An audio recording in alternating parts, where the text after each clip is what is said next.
Sir Topham Hatt sat in his office listening to the noise outside. The passengers were angry. The station master came in. "There's trouble in the shed, sir. Henry is sulking. There's no train, and the passengers are saying this is a bad railway." "Indeed," said Sir Topham Hatt. "We cannot allow that." He found Gordon, James, and Henry looking very cross. "Come along, Henry. It's time your train was ready."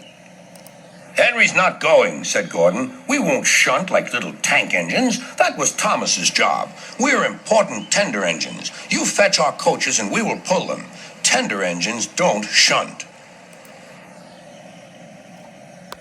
"We'll see about that," said Sir Topham Hatt. "No engine on my railway is too important for small jobs."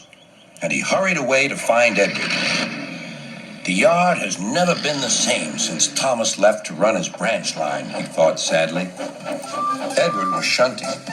"Leave those freight cars, please, Edward," said Sir Topham Hatt. "I want you to push coaches for me in the yard." "Thank you, sir. That will be a nice change." "That's a good engine. Off you go, then."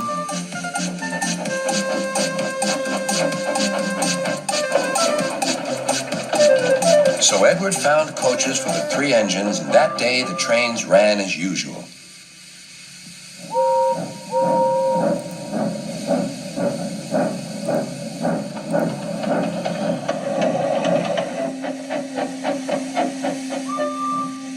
But next morning, Edward looked unhappy.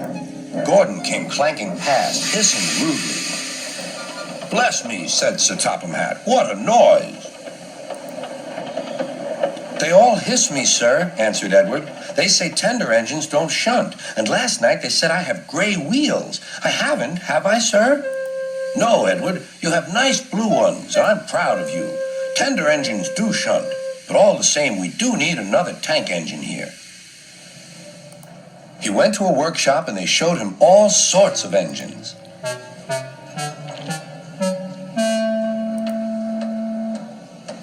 At last he saw a smart little green engine with 4 wheels. "That's the one," he thought. "If I choose you, will you work hard?" "Oh, sir. Yes, sir." "That's a good engine. I'll call you Percy." "Yes, sir. Thank you, sir." And Sir Topham Hatt brought Percy back to the yard. "Edward," he called, "here's Percy. Will you show him everything?" Percy soon learned what he had to do, and they had a happy afternoon.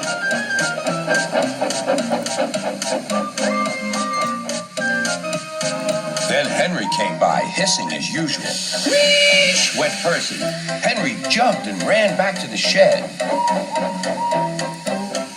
"How beautifully you wheeshed him," laughed Edward. "I can't wheesh like that." "Oh," said Percy, "that's nothing. You should hear them in the workshop. You have to wheesh loudly to make yourself heard." Next morning, Thomas arrived. "Sir Topham Hatt sent for me. I expect he wants help," he said to Edward. "Shh, shh, here he comes," replied Edward. "Well done, Thomas. You've been quick. Listen, Henry, Gordon, and James are sulking. They say they won't shunt like little tank engines. So I have shut them up, and I want you both to run the line for a while."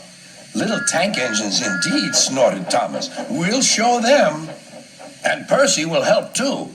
"Oh, sir. Yes, sir. Please, sir," answered Percy. Edward and Thomas worked the main line, greeting each other as they passed by.